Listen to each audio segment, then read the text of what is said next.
pada ulang tahun Partai Komunis Tiongkok minggu lalu di Taman Tiananmen, Xi Jinping dengan percaya diri berpidato yang isi pidatonya cukup menggentarkan banyak negara di dunia. Para pakar intelijen pertahanan dunia geger. Analisanya, pernyataan Xi Jinping ini tertuju pada gerakan negara G7 yang dengan terang-terangan anti strategi ekspansi Tiongkok yang dibungkus dengan bantuan ekonomi. Seperti strategi banyak penyebar agama agar agama mereka dianut banyak orang, mereka pakai strategi memberi bantuan ekonomi agar banyak orang jatuh hati dan berpindahlah menjadi penganut agama tersebut. Atau seorang playboy tebar pesona dengan sering memberi hadiah pada gebetan-gebetannya agar kemudian jatuh hati untuk dipacari. Kalau playboynya sadis, tujuan memacari cewek tersebut untuk diambil warisannya, dan itu sangat kurang ajar. Kita kembali ke Tiongkok. Tiongkok pakai strategi yang sama, ambil hati dengan bantuan ekonomi. Tetapi bukan uang yang diberi adalah produk. Produknya buatan di negeri Tiongkok, di mana modalnya cetak duit berbasis produksi.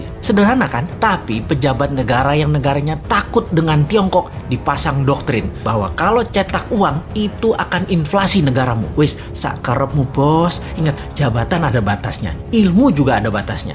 Hanya kebodohan yang ada batasnya. Nanti New Mind pakai strategi sama, memberi. Kalau sekarang kita lanjut dengan G7 yang anti strategi Tiongkok dan akan mempunyai program B3W yang menyediakan anggaran 10 kali anggaran Tiongkok ekspansi ke luar negeri. Kalau New Mind jadi, kita nggak pakai keduanya, kita main sendiri. Wis, pinter kalau urusan dalam negerinya. Ke luar negerinya, kedua pihak G7 dan Tiongkok kita mainkan. Lalu Xi Jinping mengatakan akan melakukan 3 hal. Memenggal kepala negara yang melawan dan membuli dan membuat masalah dengan Tiongkok. Tiongkok akan membangun 100 silo. Silo adalah tempat peluncuran nuklir warhead roket. Kemudian akan mengambil secara utuh kembali, yaitu Taiwan, Macau, dan Hong Kong. Ini agresi militer niatnya. Biden, pemimpin Amerika, gemetar. Dan Biden mengajak Tiongkok, Rusia, dan Amerika untuk membuat pertemuan 3 negara. Di sini, perebutan global power mulai dicanangkan. Ini serius. Kalau Anda nasionalis dan patriotis NKRI garis lurus, kita membahas negara mulai dari sini. Kita menengok sejarah dunia dalam masalah perekonomian dunia. Tiongkok sejak 3000 tahun yang lalu adalah wilayah perdagangan dan produsen terbesar di dunia. Di zaman Bizantium, Konstantinopel, ada Alexandria misalnya. Banyak lagi wilayah yang sudah lengkap bentuk negaranya dan makmur. Semuanya berdagang dengan Tiongkok. Baru dalam 200 tahunan ini, Tiongkok kalah dagang dengan dunia barat karena kemajuan teknologi yang pesat di Eropa dan Amerika. Hingga Amerika kemudian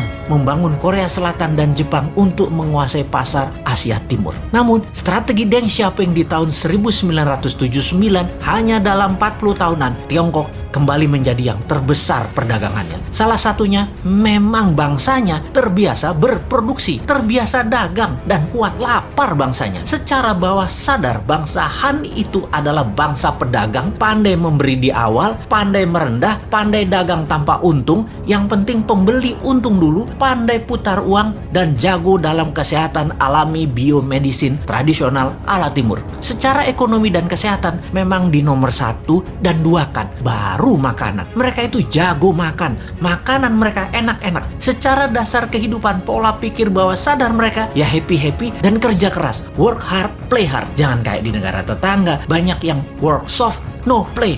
Ai mate dah lu.